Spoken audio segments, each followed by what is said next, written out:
I'm very happy to see all of you. It's a wonderful evening to be in this city, which I know of, unfortunately, through so many of your disasters. But I was thinking, looking at the fountains, there's a little one you have for the children and a bigger one for the adults. I was thinking, well, you know, where water flows, so can peace. And so the history that is so vivid for me of the bombing of the Move people, of the imprisonment of Mumia, that history is not the whole story.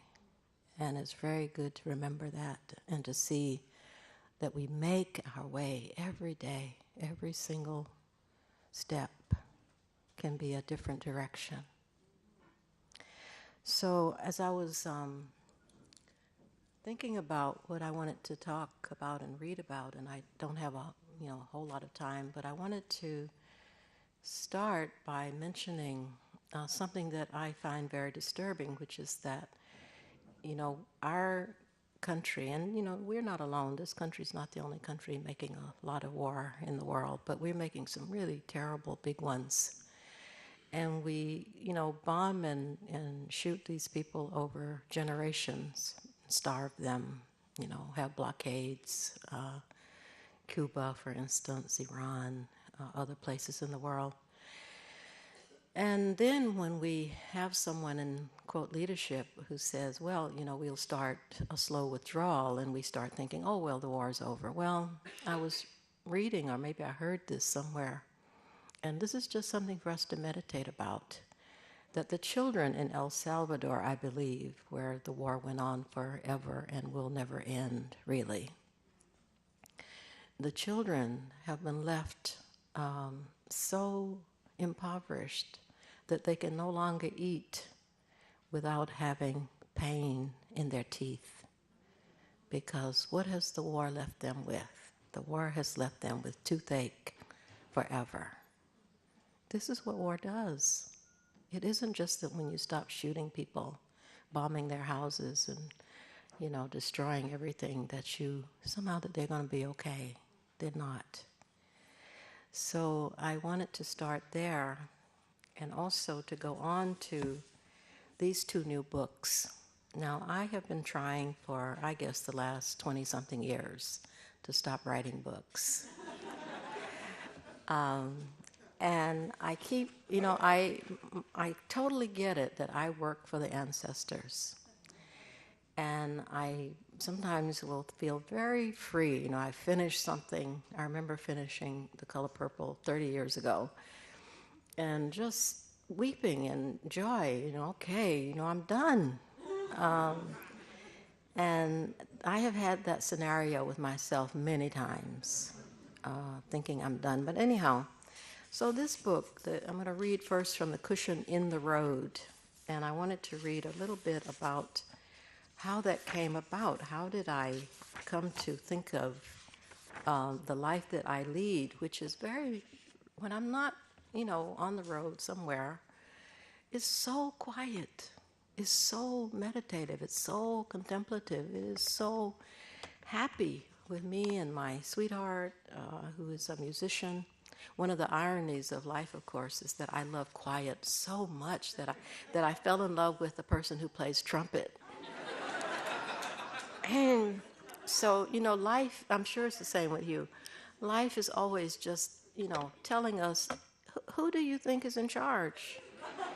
Did you, by some dream, did you imagine that you are in charge? Well, I'll just show you. So this is a very short introduction to this book, The Cushion in the Road.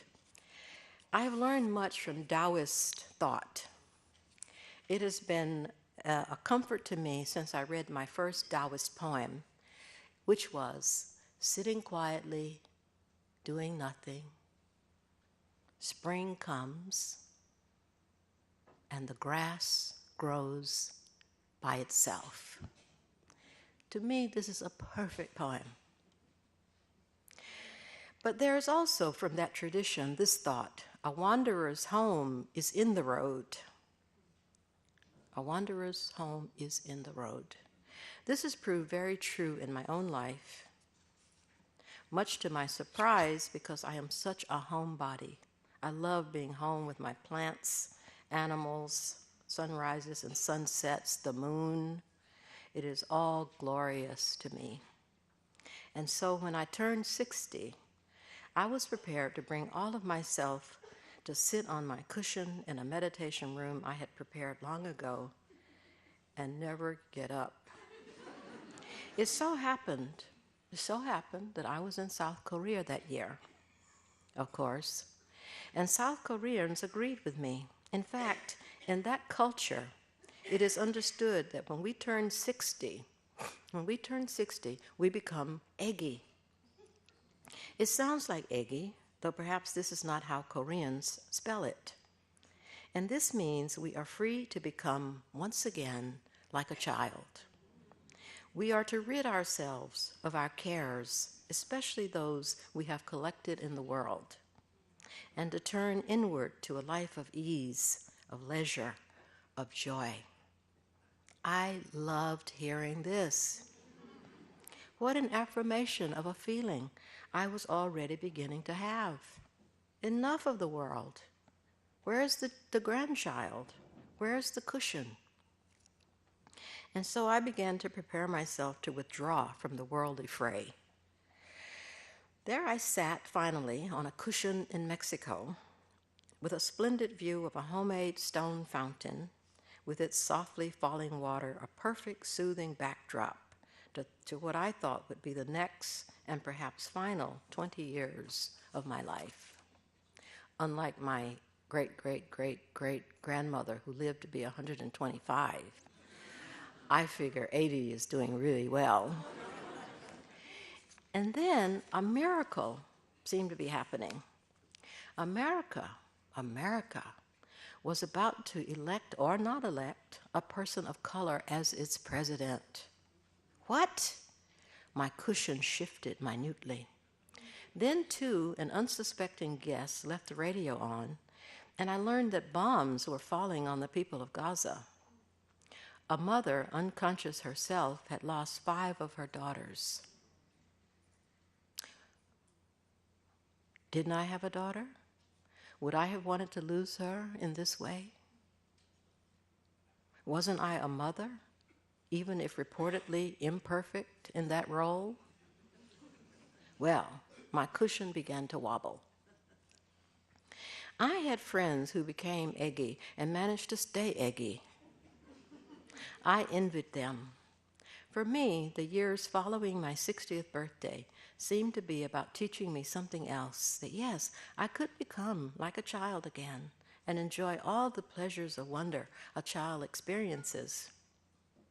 But I would have to attempt to maintain this joy in the vicissitudes of the actual world, as opposed to the meditative universe I had created with its calming, ever-flowing fountain. My travels would take me to the celebrations in Washington, D.C., where our new president, Barack Obama, would be inaugurated. They would carry me the morning after those festivities to far-away Burma, Myanmar, which would lead to much writing about Aung San Suu Kyi.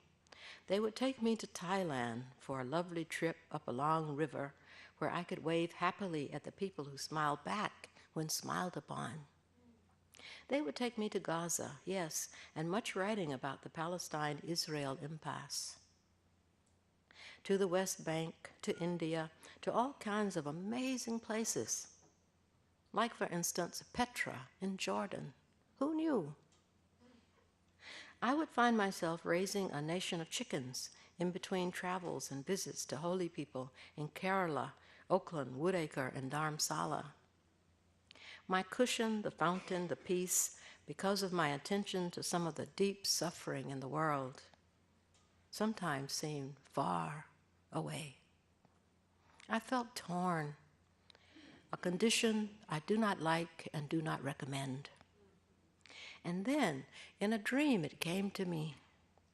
There was a long asphalt highway, like the one that passed by my grandparents' place when I lived with them as an 8- and 9-year-old. My grandfather and I